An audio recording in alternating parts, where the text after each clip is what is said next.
ating Panginoon sa magandang panahon at malakas na pangatao na binigay niya sa atin. Ako po ay nag-file ng Certificate of Candidacy para tumakbo ulit ng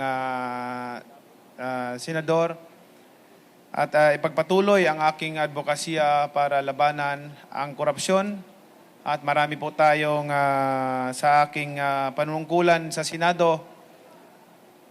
Nung nakaraan ay mayroon po tayong investigahan ng mga korupsyon sa ilang ahensya ng ating gobyerno at mayroon tayong inabolish na ahensya ng gobyerno na source of corruption, which is yung road board. Inabolish natin dahil redundant siya sa trabaho ng DPWH. Not only that, inimbestigahan natin yung issue ng road right of way na malaking halaga, billions of pesos ang ninanakaw doon. Ang daming anomalya. At hindi lang po yan, marami tayong mga ebidensya, yung mga korupsyon na hindi katanggap-tanggap sa aking damdamin na makita dito sa ating bansa. Dahil ako'y naniniwala, kaya naghirap ang ating bansa, kaya naghirap at nagdusa ang sambayanang mga Pilipino. Maraming mga walang trabaho, bagsak ang ekonomiya natin dahil po yan sa korupsyon. Ang korupsyon talaga ang kanser ng ating bansa. Correct me if I'm wrong, yan po ang dahilan bakit sadsad, bagsak ang ating ekonomiya at ang daming mga Pilipino na walang trabaho.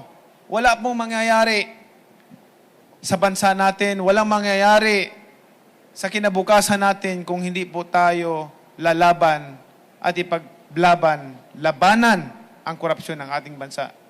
Kailangan pigilan po ang korupsyon dahil ang korupsyon po sa aking kaalaman, sa aking nadiskubre, yan po talaga. Ginagawa nila ang politics as a business. Yun po ang pagkaiba. Maraming salamat po sa inyong lahat at naway pagpalain palagi tayo ng Panginoon. Maraming salamat, Senator. Question na po sa media. Anyone? Okay. Sherry Ann Torres, ABS-CBN. Saan yung microphone? Saan yung microphone? Sir, magandang hapon. Hi, sir. Sir, nung 2022 presidential elections, isa kayo dun sa naging hardest critic ni dating nung nooy candidate na si Ferdinand Marcos Jr. Gaano kahirap sa inyo para mag-consider na una, lumipat sa kanyang partido at ngayon ay tumakbo sa ilalim ng party niya? Hindi naman po nag-criticize ako ng todo sa ating Pangulo. Ang tinanong lang ako ng media noon na about sa corruption. Sabi ko kung may ninakaw, dapat ibalik. Kung may ninakaw, ay ang konstitusyon natin, ang gobyerno natin kailangan ng due process. And then sa aking pagkakaalaman, bayan, siguro sa habang panahon, ito, imulat natin ang mga mata natin dahil may matatalino naman tayo. Imulat natin. Lagi nating sinisisi ang pamilya Marcos pagdating sa korupsyon. Hindi ba natin nakikita na sa panahon ng Marcos, ang bansa natin number 1 sa ekonomiya? May kurap pang bansa na number 1 sa ekonomiya. Sige. In reality lang ha, in reality lang. Ngayon, hindi kurap ang bansa natin, sad-sad tayo.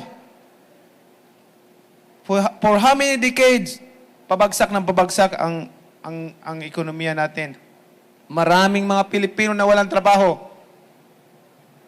Yan ang hinahanap ko. Yan ang gusto kong i-establish, yung legacy. Na makagawa tayo ng legacy dito, hindi para magpayaman. At nakita ko ang programa ng Pangulo dito sa bagong Pilipinas na magkaroon ng trabaho ang bawat Pilipino, umasinso ang pamumuhay ng bawat pamilya. Hindi ba dapat suportahan natin? Hindi pa maganda yan? sa lahat ng mga nag-criticize sa ating administrasyon, mag-isip po tayo. Hindi ito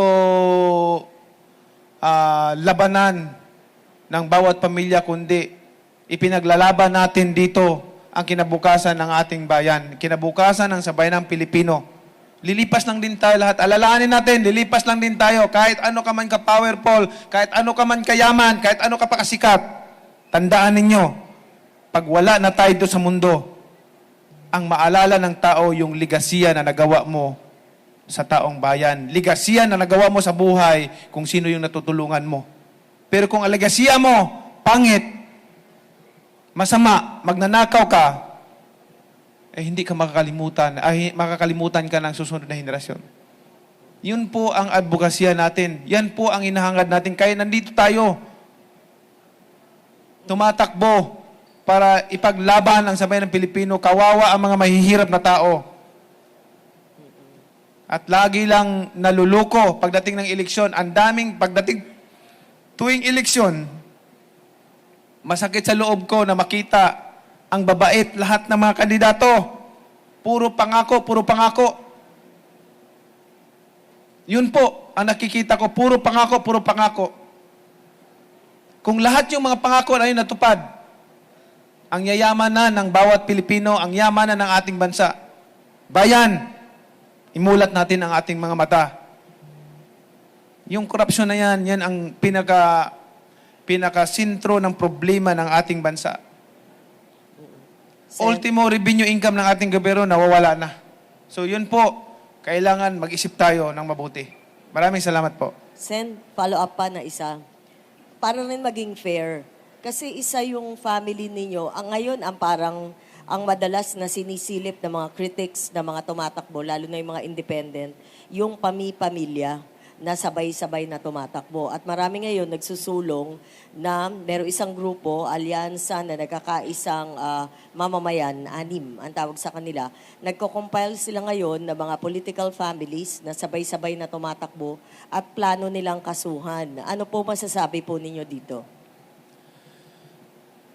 Yun po kasing tinatanong ninyo na about sa dynasty.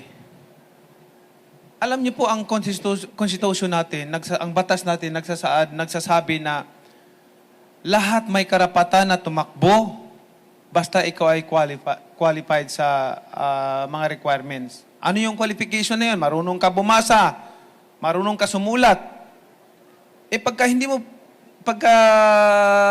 hindi mo pinatakbo yung isang tao, inalisan mo ng karapatan. Contradict naman doon sa ano.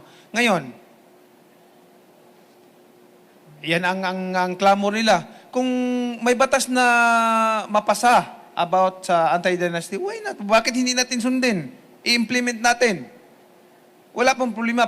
Ang akin dito hindi para sa pamilya. Ang akin dito hindi para sa sarili ko. Kundi para sa bayan. Kung paano umunlad ang ating bayan. Pero, sasabihin ko sa inyong totoo, ito ang reality sa larangan ng politika ngayon. They make policy